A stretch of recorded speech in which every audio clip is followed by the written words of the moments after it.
Hello, everybody, and welcome to Stewing the Pot. This is Greg Stewart. Today's podcast is about a fitness influencer and powerlifting champion, Stefi Cohen, who has recently been arrested in Miami for domestic violence. She also has charges against her from last year, an ongoing revenge porn case in which Cohen was accused of hacking her ex-boyfriend's iCloud to steal and share new photos of his latest or new partner. So we're going to investigate all of these things. We're going to put you in the chair, in the armchair of being a life coach by connecting on, is this basically based on PTSDs that she's developed these characteristics because she's always on her podcast preaching positive thinking and being in control of your mind? Well, it doesn't sound like she's been in control of her mind because she's let either haunting past of PTSDs or just entitlement through her empowerment to be the person that she is today. And you'll be the judge of that because you're going to connect on the facts from a documentary that I watched in reference to her. And I'm going to break that down, plus the ongoing case itself that has been in the news in reference to Miami. So we're going to put all of this together to see, is it the entitlement now due to her empowerment? Is it a PTSD? Do you feel she has narcissistic tendencies, or do they go even further into the form of psychopathic? So, once again, we're going to get started with this story.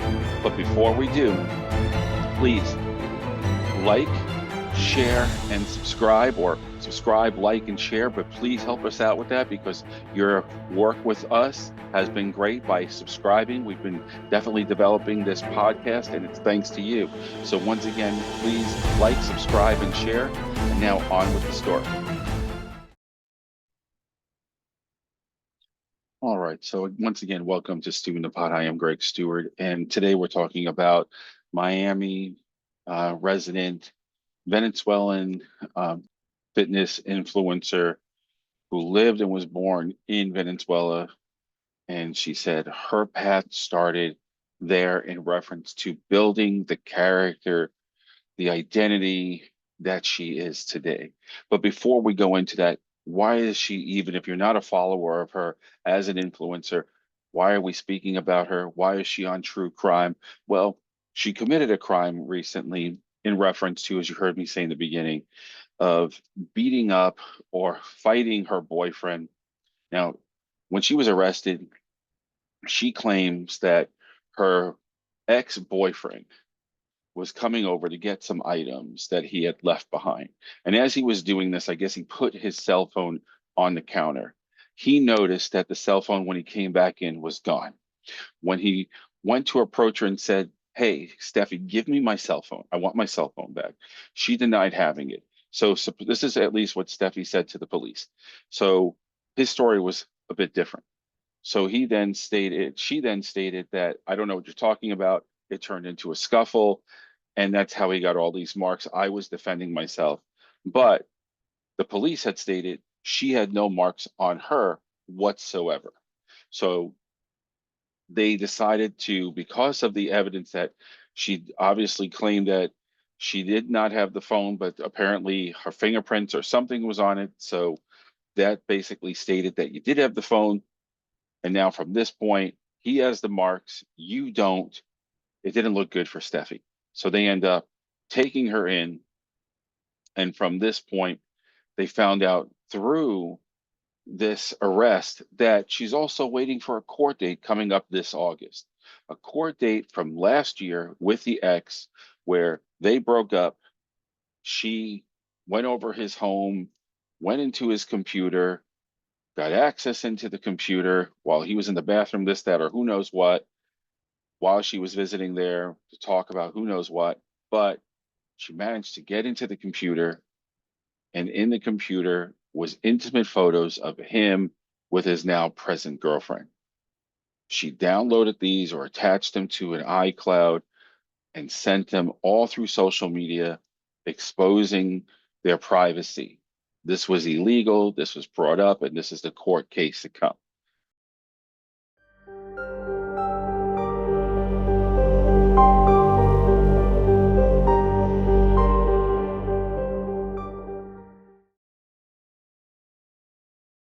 She preaches as a fitness person, as a doctor in physical therapy. She preaches the power of empowerment, the importance of it to build your identity, to build your behavior. And here are some of the quotes that she utilizes. If you were to look at the documentary titled Be Impossible to Ignore, quite the statement.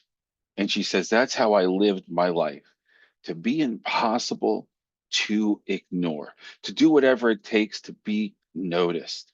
And she said, and that's what my life is all about. Another thing she emphasizes in that documentary is I am never fully content. I am never fully content. So does that go? Obviously, it's the motto you live by to keep you pushing forward. But does that also hold true for all your relationships that you've ever been in? That, sorry, I'm just not content. You need to do this. I don't like when you do that. You're going to do it this way because I am not fully content. Okay. Another one, I never feel proud of myself. I have never felt proud of myself. So let's go into our history. I'm going to take some pieces of the documentary. I'm going to verbalize them to you for copyright reasons, and you could always investigate it under the same title once again, Be Impossible to Ignore. But I'm going to utilize a lot of these things and give you some questions in reference to, do you feel that these are psychopathic tendencies, narcissistic tendencies, or do they all evolve from her PTSD? All right, let's start by breaking it down from her youth, from growing up in Venezuela. Stefi Cohen grew up in Venezuela. And when she was there, it was a time in history where the dictator Chavez ruled. And what that meant basically was, with Chavez ruling, there were a lot of things in reference to dividing the country, at least according to Stefi. She said where she lived alone, there was constantly each year a rule change. And the rule change was, let's put up barbed wire fences. Let's divide it this way. Let's have electrical fences. Let's divide it this way. Let's put cameras everywhere. So you were constantly under some form of control and surveillance. And then we go into her family. Even though her family was known as one of the more well-off families in Venezuela, being doctors or lawyers, they had high expectations for Stefi. Now imagine for a moment, you're going through this regime. You're going through a family that has high expectations because as adults, for their children, they see what's happening and they figure if you have a better life, you have a better chance of getting away from elements that can hurt you, because there was a lot of crime. There was a lot of kidnapping, because if you were well off, you would be worth something. So for ransom and other ways. So these were a common thing in reference to growing up. Now this can develop a tough skin on you. So the parents had such high expectations that Stefi did not want to let them down. So she always strived to be better than she thought she could be. If she failed at something, she always strived to get better and better. And it worked for her. It worked for her through her studies. It worked for her through every area of life with challenges. She took it with a grain of salt in her youth because, after all, this is called learning. So when you're young, you could accept these things, not to say you don't feel pain and discomfort from things, but when you just have to focus on the one area, you realize that this is called learning until you get a higher expectation, until you develop that empowerment and it turns to something else. So she was on that road to try to empower herself. And along the way, when she did have difficulties, she did take a medication called Adderall, which helped her feel more vibrant, more awakened, and it helped her with her focus. So by doing that, she was able to excel at a certain rate. Now, moving forward, she realized, as well as her family, she said, look, I have a different expectation right now. I know you want this for me. I know you want that for me.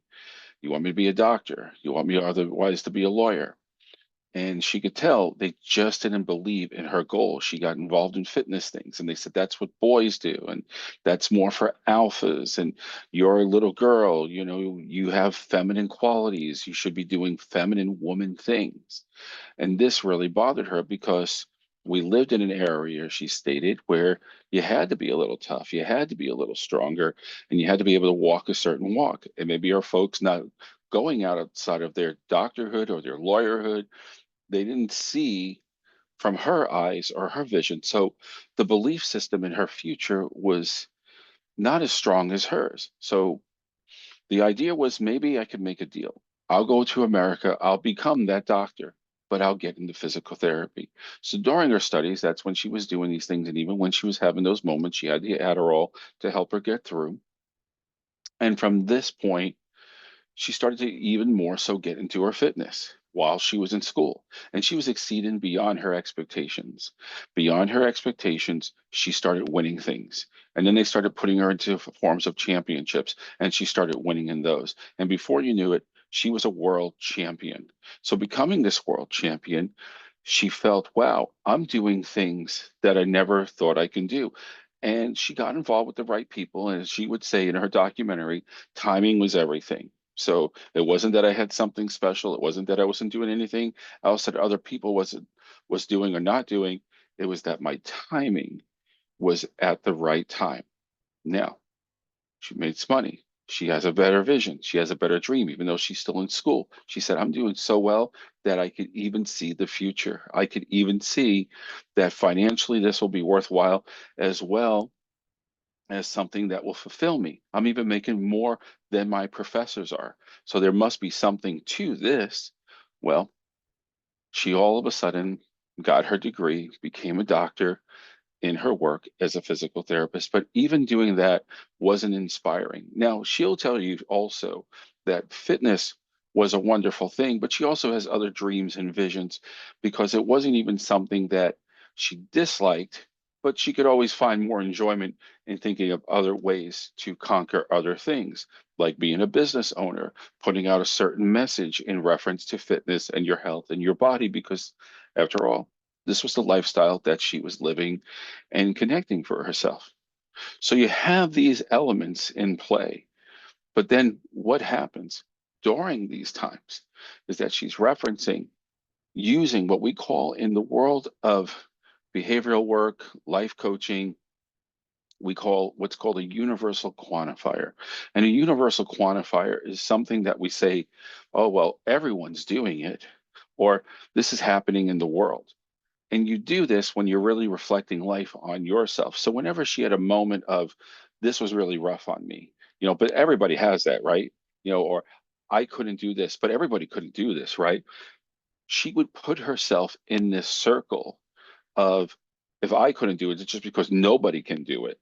And we call this in my work a universal quantifier. So whenever she had something that gave her doubt or gave her a bump in the road, well, she swallowed it by saying, everybody's not able to do it as well. Now, she's used to winning. She's used to conquering. She's used to being strong as a champion. Imagine that taking into your relationships, and you're connecting with people that have a common bond with you. At least you think. But all of a sudden, they grew up a different way. They see the world a different way, and they have different beliefs and values. So sometimes, even though you might look good together, you might fitness good together, you might have many things in common, but there could be just that one little step that changes your world. And that's what happened here. So now all of a sudden, the one area that she struggled, where she said, you got to be, basically power through. You have to be a professional in your mindset. You can't let emotions get the best of you. This was a big thing. You have to be the center of attention. You have to be in people's face. All of these things were emphasized in reference to, as she said, growing up. I have to have attention. I have to be the one people see. People have to notice me. Now, does this sound like something that someone would say if they were utterly or always confident? No, because the one thing is, we do have peaks and valleys and highs and lows. And she references this even in her documentary, but you have to know how to weather the storm. So the biggest question here is, you had this ups, life, you had this down life, you had these moments. Now you hit a relationship, a whole different territory where you're probably used to people worshiping you and empowering you, and then you're feeling entitled. Entitled that relationships, all my world is on me. Now, when you have to have this kind of control, when you have to have this kind of power, in my work, we count that as fear. And she does emphasize slightly in her documentary in reference to fear and how you have to power through it. But maybe it's a different world when it comes into relationships because fear is why people want control. If I could control it, that fear can't hurt me. Well, here's a guy in her life that says, it's just not working out. So it's over. So he breaks up with her. She now goes over to his place, or they had a place and he left some stuff behind. And it just so happens he left a computer. So, yes, it was open. There was no password except for the things that counted, like maybe his iCloud, from what it was stated according to the police. She managed to jailbreak the password through to the iCloud, and she's seen intimate photos of his newest girlfriend. Even though they were over, even though she talks about the power of being in control, she didn't have control here. So she decided to send this information, these pictures, all through social media, through any contact that she could that the iCloud would allow, which is in this case universal. Well, and people would be talking, even people in his peer group as well as his new girlfriend's peer group. This turned into a lawsuit, which will actually come into fruition this August of 2025. Now, moving forward. Maybe they still connected high and by, seen each other at the gym, because as of July 1st of 2025, there was a complaint that from the gentleman who was the ex-boyfriend who stated, well, she's attacking me. She's doing this to me. She's doing that to me. And I have all these marks. So she leaves. The police come to get his statement. And maybe she didn't think or believe he was going to call the police. She's on her way back and she sees the officers. They approach her. They say, "Hey, Stefi, come here, come here." And she starts walking away. So another police car comes over to the other side. Now she starts walking back and they said, "We need to have a statement from you. We need to confirm some things." They notice he did have all the marks on him, where Stefi did not. She claimed about the phone. This was all about a cell phone, not a computer. And he said that you have my cell phone. I didn't have his cell phone. He tried to grab it. I protected myself. And that's what you see here. Well, that's not what it shows.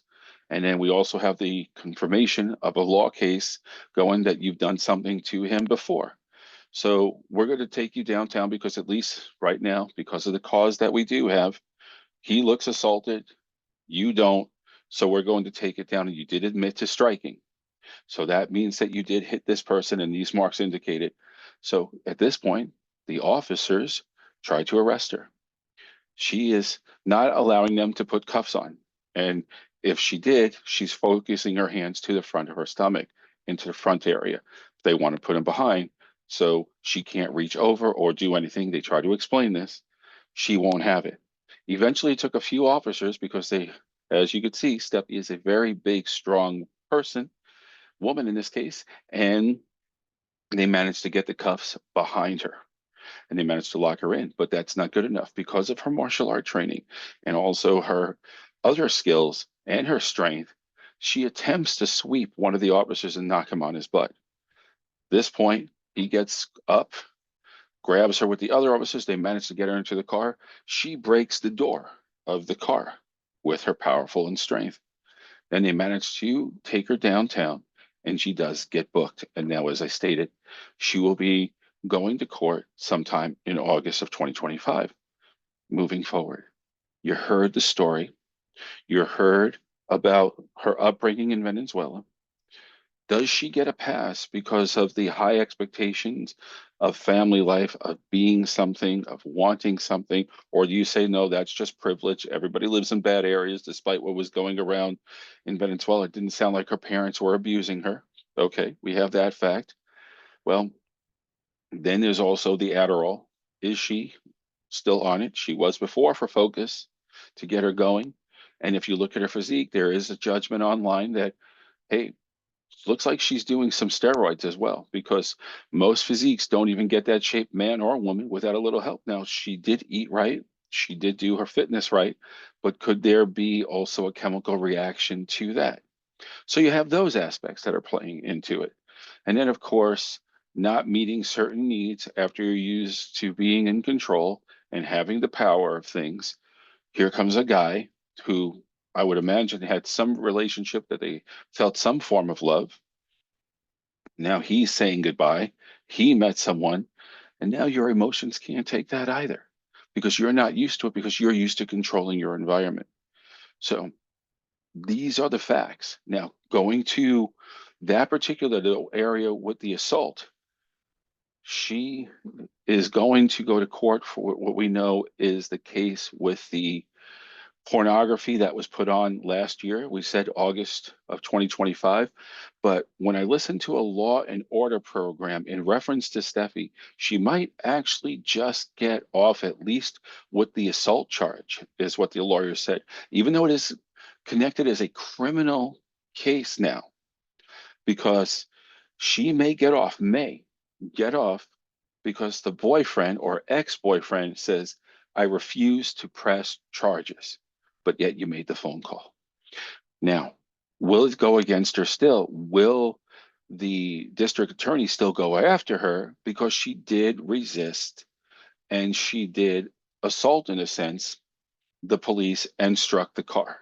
So you have that case in mind. And then, of course, they said, and don't be surprised if the girl who has a case coming up with her as well in 2025 of August dismisses that case too, because the fact is that she's already out there in a small group. The more this gets headlines, the larger people are going to look and may spread her photos even more. And she doesn't want that, which might be just enough to say, let's just dismiss this and leave lying dogs lie or sleeping dogs lie. So that's where this case stands right now. That's where things are. But put in the comment box, be my connecting life coach in reference to this case. Tell me what you think. Does she get a pass? You heard her upraising. You heard what she's done. Now, she's done some good. She's been a physical therapist. She's helped people throughout, nurse them back to health and get their strength and muscle back. She's helping people in the fitness game. She got her emotions hurt, and she did go to the extreme. So we're going to find out what you think about this case. Write again in the comments there. State these things, because you're my armchair life coach as well. And again, keep on doing what you're doing. Keep connecting with me. We have more cases to go, but this was a great case to talk about in reference to Stefi Cohen going from empowerment to entitlement, psychopathic tendencies, narcissistic tendencies, or just plain, well, not plain, but PTSD. So go ahead and connect with us in the comment box. And until next time, please, once again, subscribe, like, and share. Until next time, this is Greg Stewart with Stewing the Pot.